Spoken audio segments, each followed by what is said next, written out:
నా పొలంలో నిజంగా 10, 15 సంవత్సరాల నుంచి ఏది క్రబ్స్ ఒకటి, ఇది చెదలు విపరీతంగా చాలా అంటే చాలా కష్టమైంది. సో, 10 సంవత్సరాల నుంచి కొన్ని లక్షలు నష్టపోయినా. కానీ మీరిచ్చిన ఏది సొల్యూషన్ ఒకటి, ఇంకోటి నెమటోడ్స్ కోసము అదే ఆ! ఈపీఎక్స్ ఈ 2 నేను కలిపి అది వాడకం కూడా ఏందంటే ఇంతకుముందు కరెక్ట్ మాకెవరు చెప్పలే. ఈసారి వర్షం పడ్డప్పుడు బాగా భూమిలో తేమ ఉన్నప్పుడు నేను చెట్టు కాడ పోసేసిన.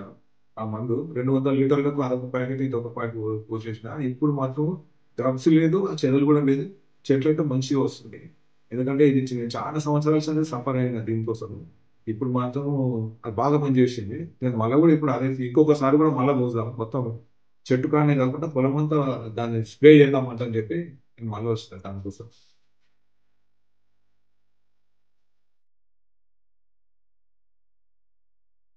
ఇప్పుడు మాత్రం డ్రగ్స్ లేదు, ఆ చెదలు కూడా లేదు. చెట్లయితే మంచిగా వస్తుంది.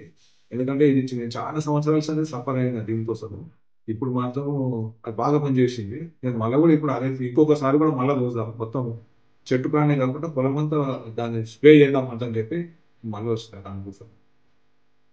కానీ రిజల్ట్ బాగా అనిపించింది నాకు. ఎందుకంటే నేను కొన్ని క్రబ్స్ తీసుకొని ఒక బకెట్‌లో మట్టి ఏసి కొంచెం ఇది కూడా పోసిన సుద్దం మీద అంటే చెప్పి.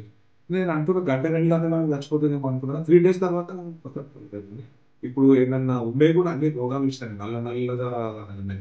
ముందట్లయితే బలంగా లేదు ఇంకా. ఏది క్రబ్స్ నేను చెప్పేది. క్రబ్స్ ముందట్లయితే బాగా ఉంటుండే. అంతా ఇది చాలా చనిపోతున్నాయి. మా వాడు కూడా అన్నాడు ఏమన్నాడంటే మళ్ళీ ఎందుకు అంటకులాగా మళ్ళీ ఎందుకు సరే అయితే పొడవు అవి కూడా చనిపోతాయి అంటే నమ్మరు. నా భయం ఏంది 15 సంవత్సరాల సంది 10, 12 ఏళ్ల నుంచి చాలా ప్రాబ్లమ్స్ ఉన్నాయి.